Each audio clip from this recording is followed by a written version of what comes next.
Hi, my name is Amanda, and I am a nursing student at Heartland Healthcare Center. I am going to present a patient to you right now. Background: patient is a 68-year-old Caucasian male whose usual occupation was an airplane mechanic and whose present occupation is a disabled vet. Patient's marital status is a domestic partnership, and his usual source of medical care is the Ann Arbor Veterans Association. Chief complaint: loss of consciousness. HPI. ST arrived at the Ann Arbor Veterans Association on the morning of July 10, 2015, after the patient experienced a loss of consciousness and fell. The patient reports feeling his legs give out and sliding to the floor of his kitchen onto his backside. The patient denies any head trauma. He was assisted up by his partner Robert, who helped him to the car. His partner notes that the patient was wobbly and almost fell. The patient arrived to Ann Arbor Veterans Association in stable condition. He was not administered any fluids or meds, and he was admitted to general medicine for further placement. The patient's partner reports that the patient walks with a walker at home and has physical therapy, occupational therapy twice a week. Due to the patient's history, his partner reports caregiver role strain. The patient does not report any pain. Vital signs. Vital signs are stable. Blood pressure is 105/65, with the patient's baseline as 109/67. Respiratory rate of 20 breaths per minute. Pulse is 62 beats per minute, and a temperature of 38.8 degrees Celsius was taken orally. Past medical history: cirrhosis, HBV, BPH, H. pylori associated with a gastric ulcer, nephrolithiasis, depression, PTSD, and mumps as a child. All immunizations are up to date. The patient has no known drug allergies. Patient's surgical history includes a splenectomy and appendectomy in 2012 and a lower left leg surgery in 1969.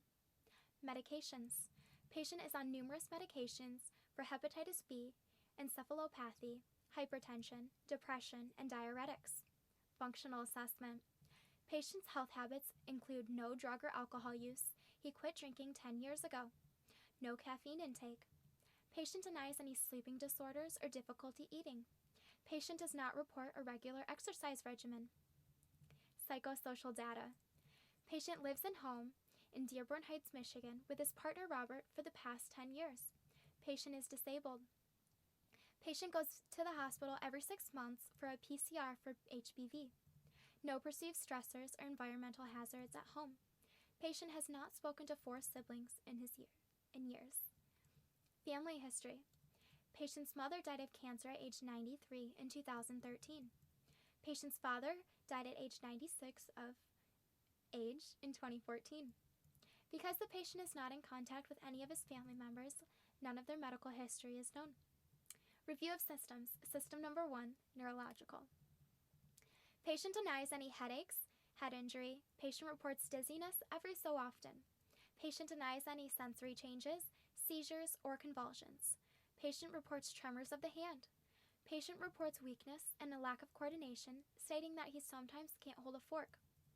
Patient reports feeling numbness and tingling in his left leg. Patient denies any difficulty swallowing or speaking. Patient denies any past neurologic history of TIA or stroke, spinal cord injury, epilepsy, MS, congenital defect, Alzheimer's, or meningitis. Patient denies a family history of neurological disorders. System number 2, abdominal. Patient reports a change in appetite as it is growing stronger. Patient denies dysphagia, odynophagia, food intolerance, indigestion, abdominal pain, nausea, or vomiting. His bowel habits include a last bowel movement 30 minutes ago, denying any current diarrhea or constipation or change in bowel movement. Patient denies any fevers, chills, rectal conditions such as bleeding or melena. Patient's past abdominal history includes hepatitis, cirrhosis, appendicitis, and splenectomy. Patient denies a GU history of difficulties. Patient's nutritional assessment includes last night's dinner of fish sticks and potatoes, today's breakfast of scrambled eggs and bacon, and today's lunch of a steak sandwich. Patient denies any recent weight loss. However, since his arrival, his weight has decreased from 233 pounds to 217 pounds. Physical examination. System number 1, neurological assessment. A mini mental state exam was performed. The patient was alert and oriented times 4. Patient had intact short and long-term memory when asked 3 objects to remember. Upon testing of attention span, patient was able to spell the word world backwards. Patient's language was tested after identifying 2 objects, and they were able to repeat a statement distinctly and clearly. Patient has appropriate judgment tested by the ability to follow a 3-step command and obey a command. The patient's fine motor skills were tested when copying the design and were abnormal due to tremor of the hand. Motor function. Patient assisted when ambulating by a walker. A normal gait would show the patient walking a straight line with arms swaying evenly. The patient showed difficulty when walking heel to toe. However, normal would be coordinated movements and walking a straight line. Patient showed a positive Romberg test, as the patient had a difficulty standing balance. A negative Romberg shows no excessive swaying or loss of balance. Patient was tested with upper extremity motor function using finger to nose, examiner's finger then nose, and rapid alternating movement. Patient showed tremors in the hand with fine motor function, and normal would have been smooth, even movements.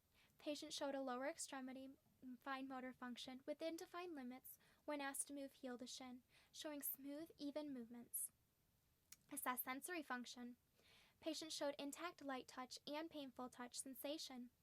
Vibratory sensation was not assessed because no tuning fork was available. However, a normal assessment would show the patient's ability to detect vibratory sensation.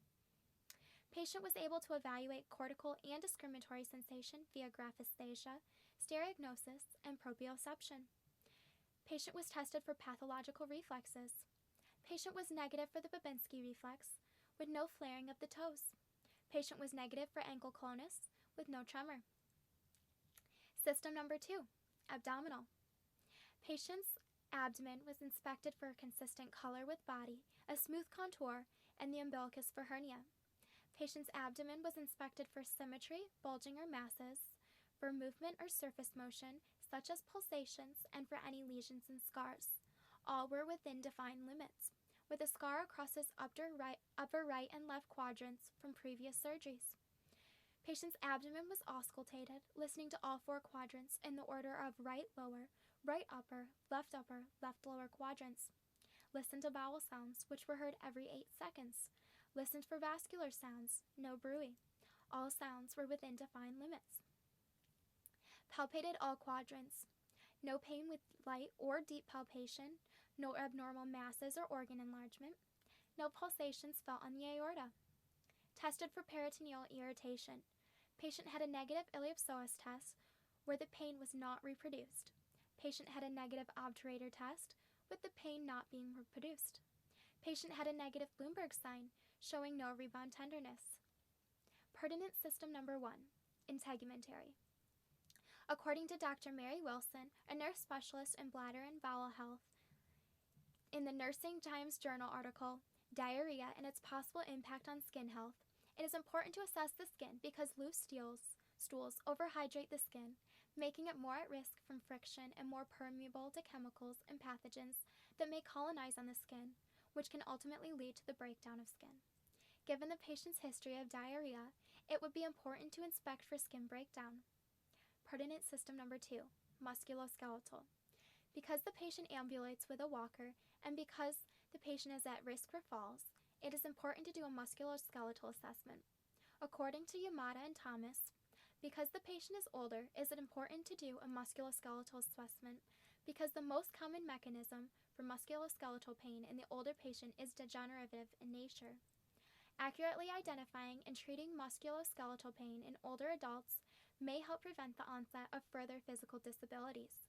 Therefore, it would be important for the patient to continue to have musculoskeletal assessments to make sure that he does not become completely dependent on the walker as compared to his current status of needing assistance for distance greater than 30 feet.